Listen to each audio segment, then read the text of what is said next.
Morning friends, Navneet educations में आपका स्वागत है। बायोफार्मास्यूटिक्स एंड फार्माकोकाइनेटिक्स में हम physico-chemical properties of drug substance के बारे में बात कर रहे थे। आज जिसमें हम particle size and effective surface area of the drug के बारे में जानेंगे। ठीक है फ्रेंड्स, तो अगर हम पार्टिकल साइज की बात करते हैं तो पार्टिकल साइज अगर छोटा होता है तो आपका डिसोल्यूशन भी अच्छा होता है और आपका एब्जॉर्प्शन भी अच्छा होता है। तो पार्टिकल साइज किस तरीके से इसमें इन्फ्लुएंस करेगा? तो पार्टिकल साइज इनवर्सली प्रोपोर्शनल रहता है सरफेस एरिया की। कहने का मतलब है, अगर आपका पार्टिकल साइज बड़ा है तो आपका सरफेस एरिया क्या होता है?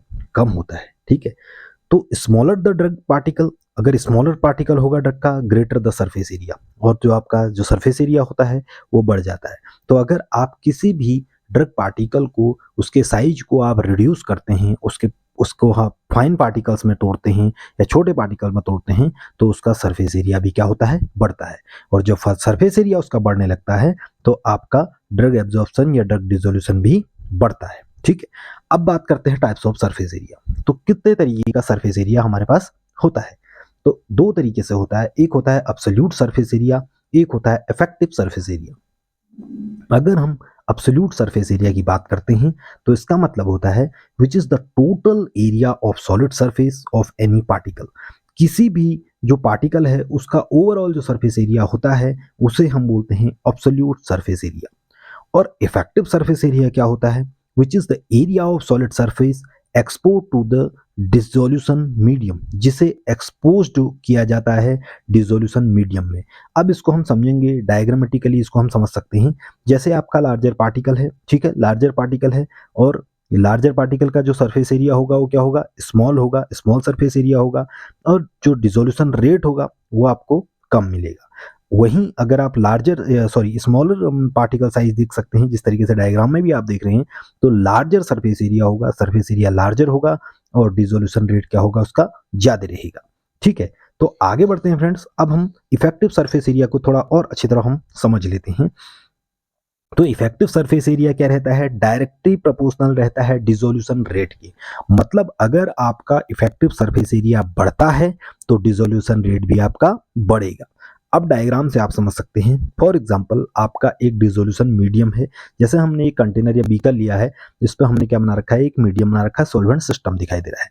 उसमें आपको एक क्यूब दिखाई दे रहा है, एक ब्लॉक दिखाई दे रहा, जिसमें वो क्या है? डिप है उस डिसोल्यूशन मीडियम में।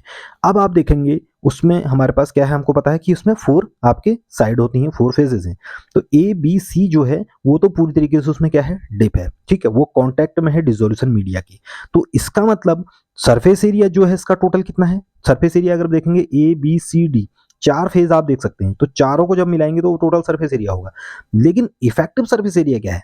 इफेक्टिव सरफेस एरिया वो है जो एक्सपोज्ड है आपके डिसोल्यूशन मीडियम में। तो मतलब कहने का मतलब ये रहेगा कि ए बी सी जो है वो क्या है? इफेक्टिव सरफेस एरिया है, क्योंकि वहां पर देखिए आप ए बी सी जो है वो डिसोल्यूशन मीडियम में क्या है? कांटेक्ट में है, उसके उसमें डिप है। ठीक है, और उसी की वजह से डिसोल्यूशन होगा।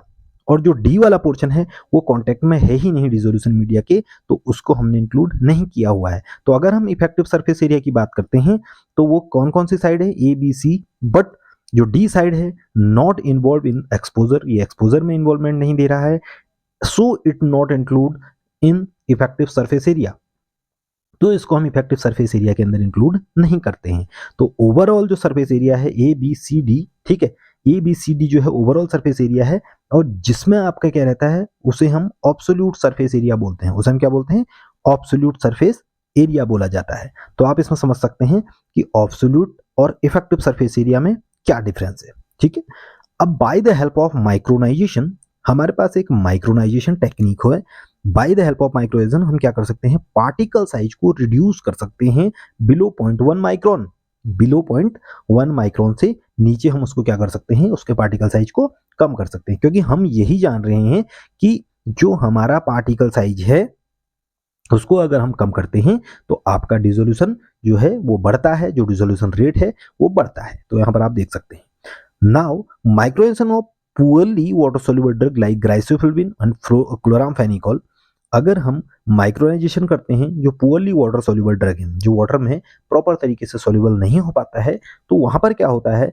सुपीरियर डिसोल्यूशन रेट मिलता है आपको ठीक है, कंपैरिजन टू सिंपल मिल्ड। अगर आप सिंपल मिलिंग करते हैं और एक को आप माइक्रोनाइजेशन करते हैं तो आपको रिजल्ट बढ़िया कहाँ से मिलेगा, जो माइक्रोनाइज किया जाएगा, जो छोटा पार्टिकल किया जाएगा। ठीक है, तो अगर आप किसी ऐसी ड्रग का जो वाटर सॉल्युबल नहीं है उसको आप माइक्रोनाइज कर रहे हैं तो वहां पर आपको रिजल्ट जो है वो बहुत बढ़िया मिलता है। ठीक, micronization leads to the decrease the dose of certain drug because of increased absorption efficiency. अब एक चीज को हम समझते हैं कि अगर हम कोई भी ड्रग है उसको हम लार्ज पार्टिकल में किसी पेशेंट को देते हैं, ठीक है, तो लार्ज पार्टिकल में अगर देते हैं तो ये समझिए कि उसका एब्जॉर्प्शन जो रहेगा ना वो भी क्या हो जाएगा, लेट होगा, उसका एब्जॉर्प्शन में भी आपका टाइम लगेगा। तो जब एब्जॉर्प्शन में भी टाइम लगेगा तो आपका फार्माकोलॉजिकल इफेक्ट जो उसको इफेक्ट मिलेगा वो भी बढ़िया नहीं मिलेगा। तो अगर हम उसे माइक्रोनाइज कर देते हैं तो आपकी जो ड्रग की एफिकेसी होती है वो भी बढ़ जाती है। ठीक है, क्योंकि एब्जॉर्प्शन बहुत जल्दी होगा और आपका फार्माकोलॉजिकल एक्शन अच्छा देगा। तो ग्राइसोफिल्विन की बात करते हैं, डोज रिड्यूस टू हाफ। तो जो ग्राइसोफिल्विन होती है उसकी जो एग्जैक्ट डोज अगर हम लार्ज साइज में देते हैं, अगर हम उसको कम छोटे पार्टिकल में उसको देते हैं, माइक्रोनाइज करके देते हैं, तो अबाउट हमको आधी ही डोज उसको देनी पड़ेगी। ठीक है, तो हम इसके बारे में हमने ये समझा। और in case of hydrophobic drug, hydrophobic drug की बात करते हैं तो सबसे पहले हाइड्रोफोबिक के बारे में जानते हैं। हाइड्रोफोबिक ड्रग्स क्या होती हैं, जो वाटर में सॉल्युबल नहीं होती हैं। ऐसी ड्रग्स जो वाटर में सॉल्युबल नहीं होती हैं उन्हें हम हाइड्रोफोबिक ड्रग बोलते हैं।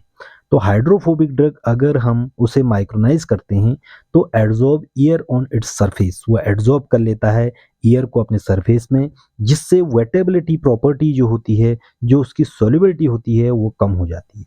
तो ऐसा ज़रूरी नहीं है कि हम किसी पार्टिकल को डिक्रीज कर रहे हैं तो हर एक जो ड्रग है उसका नेचर अलग-अलग है, तो उसकी जो प्रॉपर्टीज़ हैं वो अलग-अलग हैं, तो जिसकी वजह से ऐसा ज़रूरी नहीं है कि आपकी जो डिसोल्यूशन रेट है वो बढ़ेगा ही। ठीक है, जैसे आप हाइड्रोफोबिक की बात करते हैं, आप छोटा साइज करेंगे तो उसकी वेटेबिलिटी प्रॉपर्टी जो होती है वो कम हो जाती है।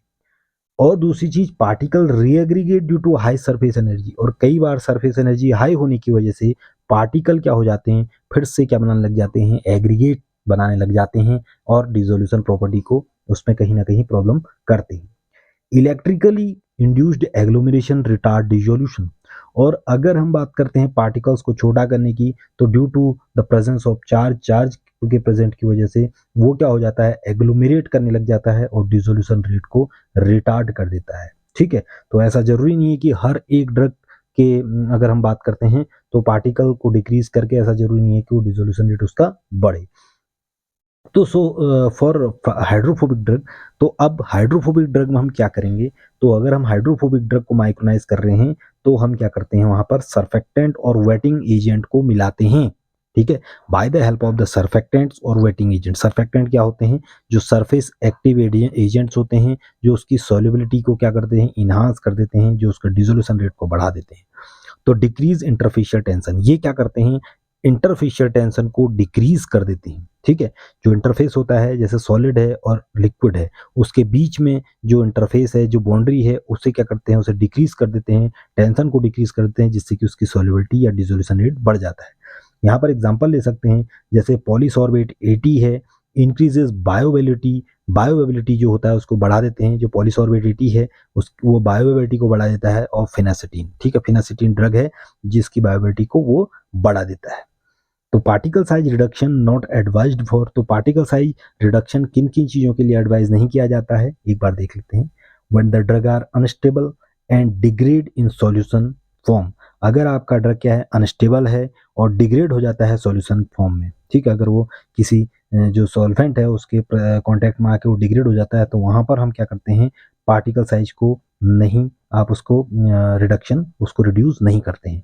एग्जाम्पल पेनिसिलिन जी हम यहाँ पर देख सकते हैं। Drugs having gastric irritation property, जिन ड्रग्स की आपका गैस्ट्रिक इरिटेशन प्रॉपर्टी है, अगर आपका जो जीआईटी में अगर वो चले जाता है तो वहाँ पर वो इरिटेशन करता है, तो ऐसी ड्रग का हम पार्टिकल साइज रिड्यूस नहीं करते। ठीक, when we need sustained effect, अगर आपको किसी ड्रग का सस्टेन्ड रिलीज या कंट्रोल रिलीज या उसका ड्रग मॉडिफाई करना है उसके डोसेस को, तो वहाँ पर भी आप क्या करते हैं, पार्टिकल साइज का रिडक्शन नहीं करते। तो ये कुछ कंडीशंस होती हैं जहाँ पर हम पार्टिकल साइज रिडक्शन नहीं करते हैं, और हाइड्रोफोबिक और हाइड्रोफिलिक ड्रग के अकॉर्डिंग उसके कैरेक्टरिस्टिक के बेसिस पे हम उसका जो पार्टिकल साइज है वो रिड्यूस करते हैं। ठीक है, तो अब आगे बात करेंगे फ्रेंड्स, पॉलीमॉर्फिज्म एंड एमॉर्फिज्म की बात करेंगे। पॉलीमॉर्फिज्म एंड एमॉर्फिज्म क्या होता है? पॉलीमॉर्फिज्म और amorphism depending upon the internal structure, जो आपका इंटरनल स्ट्रक्चर होता है सॉलिड का, उस उसके बेसिस पे आपका पॉलीमॉर्फिज्म और एमॉर्फिज्म क्या होता है। इस solid can exist in either in internal structure of compound, कोई भी सॉलिड जो है वो किस तरीके से किस स्ट्रक्चर में आपका रहता है, एग्जिस्ट करता है, तो उसे हम पॉलीमॉर्फिज्म एमॉर्फिज्म बोलते हैं। तो अगर हम पॉलीमॉर्फ को समझते हैं तो मीन्स क्या है, पॉली मीन्स बहुत सारे और मॉर्फ मतलब स्ट्रक्चर। ठीक है, तो अगर डायग्रामेटिकली हम फ्लोचार्ट देखते हैं तो इंटरनल स्ट्रक्चर ऑफ कंपाउंड आप देख सकते हैं, तो क्रिस्टलाइन हो सकता है, नॉन क्रिस्टलाइन हो सकता है। क्रिस्टलाइन और नॉन क्रिस्टलाइन मीन्स अमॉर्फस। ठीक है, अब हम क्रिस्टलाइन की बात करते हैं तो एक बार क्रिस्टलाइन को सिंपल समझ लेते हैं। क्रिस्टलाइन मतलब होता है जिसमें आपका लैटिस अरेंजमेंट प्रॉपर होता है, और अमॉर्फस ऐसा होता है जिसमें आपका लैटिस अरेंजमेंट प्रॉपर नहीं होता है, उन्हें हम क्या बोलते हैं, अमॉर्फस। क्रिस्टलाइन को फिर से दो भागों में डिवाइड किया गया है, पॉलीमॉर्फ्स और मॉलिक्यूलर अडक्ट्स। पॉलीमॉर्फ में इनैनिसोट्रोपिक और मोनोट्रोपिक होते हैं, और मॉलिक्यूलर अडक्ट्स में non stoichiometric complexes and stoichiometric complexes, जिसे हम सूडो पॉलीमॉर्फ भी बोलते हैं। उसमें उसके अंदर आपका अगर हम बात करते हैं सूडो पॉलीमॉर्फ में, तो ऑर्गेनिक सॉल्वेट्स और हाइड्रेट्स आते हैं। तो फ्रेंड्स इनको हम आगे जानते हैं कि ये अलग अलग चीजें क्या क्रिस्टलाइन की बात करते हैं, अमॉर्फस हैं, तो ये किस तरीके से इफेक्ट करते हैं आपका सॉल्युबिलिटी में या डिसोल्यूशन रेट में। तो फ्रेंड्स पॉलीमॉर्फिज्म मीन्स होता है डिफरेंट स्ट्रक्चर। थोड़ा डायग्रामेटिकली हम इसको थोड़ा इजी हो जाता है समझने के लिए। अगर कोई आपका सब्सटेंस है, आप देख सकते हैं वो एग्जिस्ट इन more than one crystalline form, वो एक से ज़्यादा क्रिस्टलाइन फॉर्म में एग्जिस्ट करता है, तो उसे हम the different forms are designated as polymorphism. जो डिफरेंट फॉर्म्स हैं वो एक से ज़्यादा हैं, उन्हें हम क्या बोलते हैं, पॉलीमॉर्फ। पॉली मीन्स बहुत सारे, मॉर्फ मीन्स स्ट्रक्चर। ठीक है, तो एक ही सब्सटेंस बहुत सारे स्ट्रक्चर दिखाता है तो उसे हम पॉलीमॉर्फ बोलते हैं। तो पॉलीमॉर्फ आपके दो तरीके से होते हैं, इनैनिसोट्रोपिक एंड मोनोट्रोपिक। अब इनैनिसोट्रोपिक में क्या होगा, आप देख सकते हैं जब हम कोई सब्सटेंस है उसका टेम्परेचर या प्रेशर में अगर आपका चेंज आता है तो वो क्या हो जाता है, उसमें वो रिवर्सिबली चेंज हो जाता है। मीन्स एक स्ट्रक्चर से दूसरे स्ट्रक्चर में चेंज हो जाएगा, ए से बी में चेंज हो सकता है और बी से ए में फिर चेंज हो सकता है due to the changes in the temperature और प्रेशर। तो one which can reversibly change into another form by altering temperature और प्रेशर। जैसे एग्जांपल यहाँ पर आप सल्फर ले सकते हैं। तो अगर आप अल्ट्रेशन करते हैं प्रेशर और टेम्परेचर में तो वो उसका स्ट्रक्चर में चेंजेस आ सकते हैं, वो रिवर्सिबली चेंज हो सकता है। Now if you talk about the monotropic, monotropic मतलब सिंगल रहेगा, one which is unstable at all temperature. अगर आप टेम्परेचर बढ़ाते हैं और घटाते हैं तो वो चेंज नहीं होगा, वो अनस्टेबल रहेगा। तो एग्जांपल जैसे ग्लिसरील स्टीरिएट। ठीक है, ग्लिसरील स्टीरिएट आपका एग्जांपल है मोनोट्रोपिक में। तो पॉलीमॉर्फिज्म हमने ये समझा। अब हम बात करेंगे the polymorph differ from each other with respect to their physical properties such as melting point, solubility और density। अब जो पॉलीमॉर्फ बनते हैं उनका जो फिजिकल प्रॉपर्टीज हैं उसमें भी वो क्या करता है, उसकी वजह से भी क्या रहता है, उसमें वेरिएशन रहते हैं। जैसे मेल्टिंग पॉइंट है, सॉल्युबिलिटी है, डेंसिटी है, सबके अलग अलग आप देखेंगे। They can be prepared by crystallising the drug from different solvent under diverse condition. आप ये बनेंगे कैसे, ये बनते कैसे हैं, सॉल्वेंट आप अलग अलग तरीके के यूज करते हैं और कंडीशंस आपकी डाइवर्स हो जाती हैं। कहने का मतलब ये है कहीं पर प्रेशर आपको कम मिलेगा, टेम्परेचर ज़्यादा मिलेगा, इनमें अगर वेरिएशन आ जाते हैं तो वहाँ पर क्या हो जाता है, क्रिस्टलाइजेशन होने लग जाता है और आपको अलग अलग तरीके के स्ट्रक्चर दिखाई देते हैं। And determined by using crystallography X ray. और हम इसको पता कैसे करते हैं, by the help of crystallography से पता करते हैं, एक्सरे डिफ्रैक्शन से पता करते हैं, और डिफरेंशियल स्कैनिंग कैलोरीमेट्री डीएससी जिसको बोलते हैं उससे भी हम क्या करते हैं, पॉलीमॉर्फ्स का पता करते हैं। तो depending on stability polymorph are two types. तो अगर स्टेबिलिटी की बात करते हैं उसके बेसिस पे पॉलीमॉर्फ को दो तरीके से डिवाइड किया गया है। एक होता है स्टेबल, दूसरा होता है मेटास्टेबल। स्टेबल में क्या रहेगा, एनर्जी आपकी लोअर रहेगी। ठीक है, जो सरफेस फ्री एनर्जी रहती है वो लोअर रहती है। लीस्ट एक्वस सॉल्युबिलिटी, और जो आपकी एक्वस सॉल्युबिलिटी रहेगी वो बहुत कम मिलेगी आपको। लेकिन अगर आप मेटास्टेबल की बात करते हैं, हायर एनर्जी और एक्वस सॉल्युबिलिटी क्या रहेगी, बहुत ज़्यादा आपको मिलती है। तो since the metastable forms have greater aqueous solubility, तो इसकी वजह से जो आपका एनर्जी है उसकी वजह से हम कह सकते हैं जो मेटास्टेबल फॉर्म है उसकी सॉल्युबिलिटी बहुत बढ़िया रहती है। सो बेटर बायोबिलिटी, देखो भाई सॉल्युबिलिटी अगर बढ़िया रहेगी तो बायोबिलिटी भी बढ़िया रहेगी, और इसको हम फॉर्मुलेशन बनाने के लिए यूज करते हैं। अब यहाँ पर एग्जांपल ले सकते हैं, 3 पॉलीमॉर्फ फॉर्म्स ऑफ क्लोरामफेनिकॉल पाल्मिट्रेट। जो क्लोरामफेनिकॉल पाल्मिट्रेट है उसके 3 तरीके से पॉलीमॉर्फ हैं, ए बी सी, ठीक है। The B form shows best availability, जो बी फॉर्म है वो आपका बेस्ट एवेबिलिटी शो करता है, and A form is virtually inactive biologically, ठीक है। और जो ए फॉर्म है वो आप देखेंगे कि वो इनएक्टिव शो होता है, ठीक है। अगर बॉडी में देखेंगे तो उसकी प्रेजेंस वो इनएक्टिव शो होता है। तो इसका मतलब क्या है, जो आपके पॉलीमॉर्फ्स हैं उनमें भी क्या है, आपके अलग अलग वेरिएशंस हैं, ठीक है। उसमें भी आप वेरिएशन हो सकते हैं। क्यों हो सकते हैं, क्योंकि हमने ऊपर समझा कि उसके अलग अलग स्ट्रक्चर हैं और अलग अलग स्ट्रक्चर की अलग अलग आपकी प्रॉपर्टीज होती हैं, ठीक है। तो polymorph forms of chloramphenicol palmitate A B C हैं, और the B form shows best availability, जो बी फॉर्म है वो बेस्ट बायोबिलिटी शो करता है, and A form virtually inactive, और जो ए फॉर्म है वो इनएक्टिव रहता है, ठीक है। तो ऐसा जरूरी नहीं है कि आपका एक सब्सटेंस है अगर उसके अलग अलग स्ट्रक्चर शो हो रहे हैं तो जरूरी नहीं है कि सारे आपके स्ट्रक्चर सेम ही एक्टिविटी शो करेंगे, सेम ही उनकी प्रॉपर्टीज होगी, उनकी प्रॉपर्टीज अलग अलग हो सकती हैं, ठीक है फ्रेंड्स। तो आगे बढ़ते हैं। The polymorphic form third of riboflavin, अगर हम बात करते हैं पॉलीमॉर्फिक फॉर्म राइबोफ्लेविन की, जिसको थर्ड हमने बोला है राइबोफ्लेविन थर्ड, जो थर्ड पॉलीमॉर्फिक फॉर्म है, is 20 times more water soluble than form first. तो 20 गुना ज़्यादा वो क्या है, वाटर सोल्यूबल है इसके, अगर हम कंपेयर करते हैं फर्स्ट वाले की। तो पॉलीमॉर्फिक फॉर्म ऑफ राइबोफ्लोविन 1 2 3 जब है हमारे पास, तो थर्ड वाला जो है वो 20 टाइम्स मोर वाटर सोल्यूबल है देन फॉर्म फर्स्ट। तो इसमें आप देख सकते हैं कि अगर कोई भी एक ड्रग है, कोई भी एक आपका सॉलिड सब्सटेंस है या ड्रग ही हम बात करते हैं, तो उसके अगर अलग अलग पॉलीमॉर्फ हैं, उसके अलग अलग स्ट्रक्चर हैं, तो सबकी आपकी एक्टिविटी अलग अलग होगी, सभी की प्रॉपर्टीज आपकी अलग अलग होंगी, ठीक है। Due to conversion from metastable to stable form, अगर आपका कन्वर्जन हो जाता है मेटास्टेबल से स्टेबल फॉर्म, एग्जांपल ले लेते हैं, more soluble crystalline form second, more soluble crystalline form second of cortisone acetate, जो आपका कॉर्टिसोन एसीटेट है वो more soluble crystalline form second of cortisone acetate convert to less soluble form fifth, वो convert हो जाता है फिफ्थ में, जिसकी जो वाटर सॉल्युबिलिटी इन एक्वस जो रहती है वो क्या हो जाती है, कहीं ना कहीं कम दिखाई देने लग जाती है, वो सॉल्युबिलिटी उसकी कम दिखने लग जाती है, और केकिंग फॉर्मेशन हो, जो केक होता है वो फॉर्म हो जाता है। तो ड्यू टू द कन्वर्जन, तो मेटास्टेबल से स्टेबल में या स्टेबल से मेटास्टेबल में कन्वर्ट हो सकता है, और इसकी वजह से भी आपकी सॉल्युबिलिटी जो होती है वो कहीं ना कहीं उसमें भी क्या होता है, आपका इफेक्ट पड़ेगा।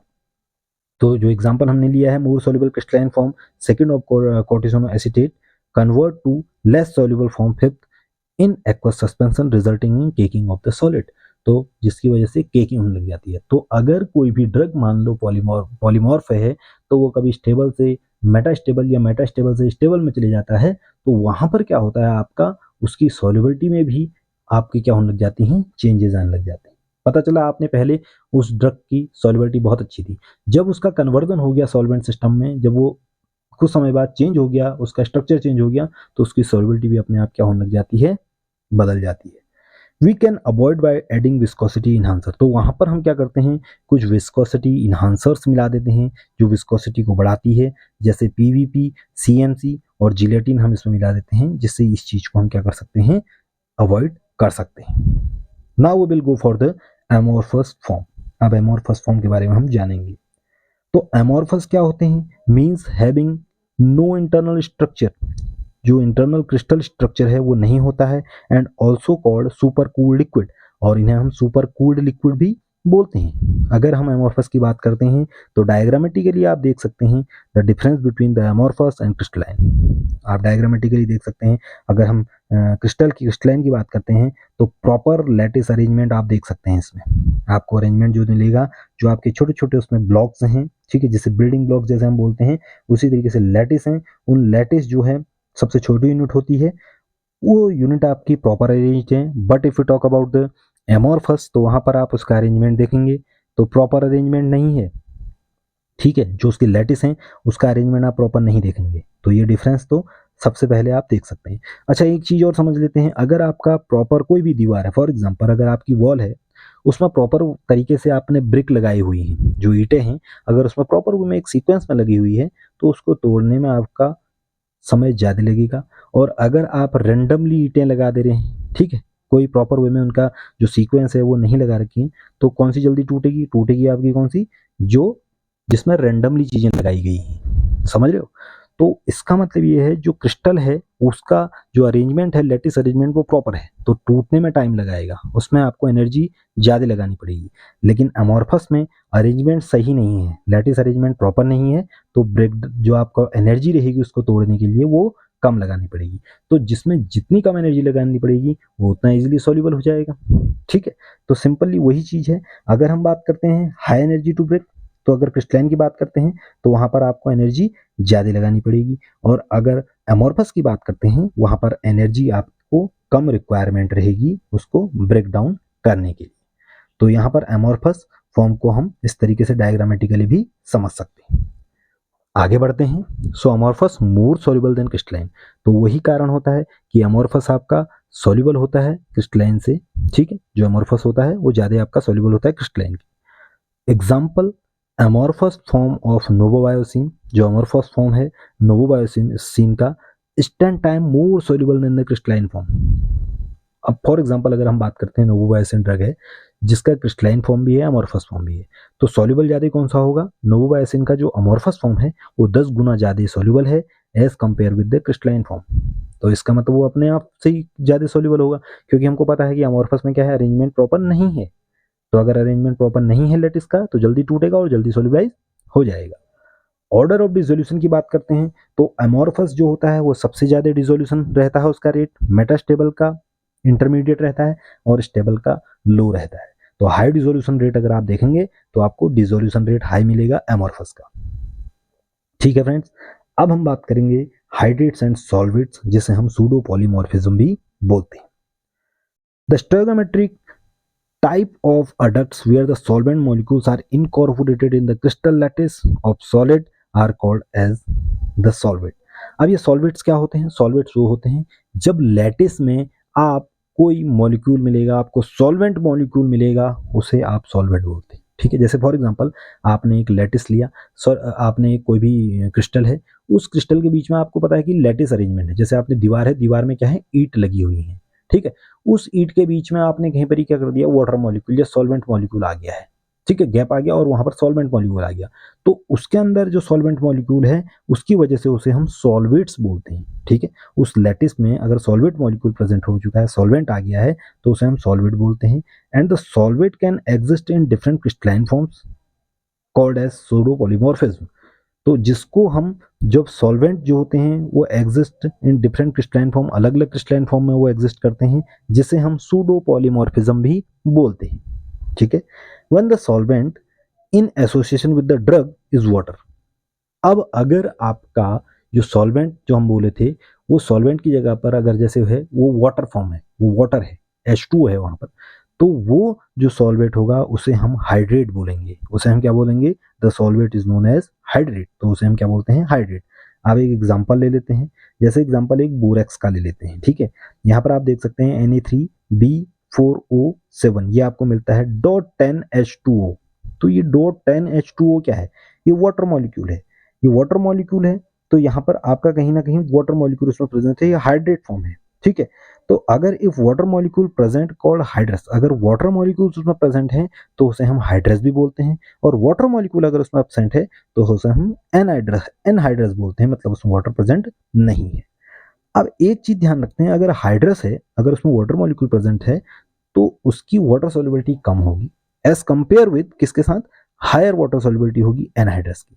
क्योंकि एक चीज समझ लीजिए, एनहाइड्रस की बात करते हैं, फॉर एग्जाम्पल एक चीज को कोरिलेट करते हैं हम, अगर मान लो किसी को रेगिस्तान में छोड़ दी जाए, ठीक है, और वहां उसको पानी ना मिले, तो प्यासा ज्यादा कौन रहेगा? जो वहां पर जिसको पानी मिल ही नहीं रहा है, ठीक है, वो ज़्यादा उसको क्या रहेगी, उसको थर्स्ट रहेगी। तो सिंपली वही बात है, अगर एनहाइड्रस है, वहाँ पर पानी है ही नहीं, तो उसकी सॉल्युबिलिटी बहुत ज़्यादा रहेगी। और अगर वहाँ पर पानी है पहले से, ठीक है, उसमें वाटर मॉलिक्यूल हैं, तो उसकी सॉल्युबिलिटी उतनी उसमें नहीं रहती है। तो अगर हम एनहाइड्रस की बात करते हैं, तो ये हायर वाटर सॉल्युबिलिटी इसमें देखी जाती है। ठीक है फ्रेंड्स, तो आज हमने पॉलीमॉर्फिज्म, एमॉर्फिज्म और सॉल्वेट्स और हाइड्रेट्स के बारे में जाना। नेक्स्ट लेक्चर में हम दूसरा पॉइंट हम लेंगे, मेनली सॉल्ट लेंगे कि हमारा मेनली ड्रग सॉल्ट फॉर्म में क्यों दिया जाता है। तो आज का लेक्चर आपको कैसा लगा? अगर आपको कोई उसमें डाउट रहता है तो आप कमेंट करें, ठीक है। आपको लेक्चर पसंद आता है तो लाइक करें और शेयर करें और सब्सक्राइब करें। ठीक है फ्रेंड्स, नेक्स्ट लेक्चर में मिलते हैं। Thank you.